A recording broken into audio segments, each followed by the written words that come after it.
Donc bon, c'est à Toulouse, alors oui, bon, c'est très... Déjà ce que je peux dire, c'est qu'habituellement on ne travaille pas que sur des photos.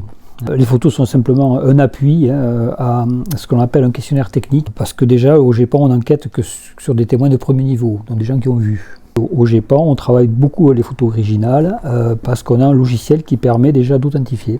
C'est pas qu'on ne veut pas leur faire crédit, mais nous on est quand même tenu à une méthodologie assez rigoureuse pour déterminer ce que les gens ont vu, donc on ne va pas rendre une conclusion sur quelque chose que l'on pourrait soupçonner, même si globalement on croit les gens. Je vois la grave, je crois, alors je sais pas, je vois un pont, je vois quelque chose au-dessus.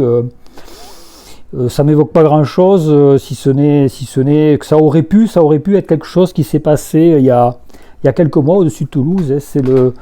C'est le dégazage du deuxième étage de la fusée Falcon 9 de SpaceX. Ça s'est vu depuis Toulouse, de façon même beaucoup plus évidente que ça, sauf que ça avait quand même plutôt un aspect d'une spirale, plutôt quelque chose d'aussi longiligne. Après ça peut être un reflet de la Lune, ça peut être un nuage, enfin voilà, ça peut être beaucoup de choses.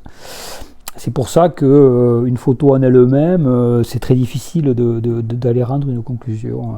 Voilà, elle doit être faite par de l'intelligence artificielle aussi, c'est tout ça, voilà. Donc ça, oui, on voit qu'il n'y a pas de flou sur les images. Enfin, on voit des choses qui sont pas logiques ne serait-ce que pour un photographe qui a un petit peu l'habitude.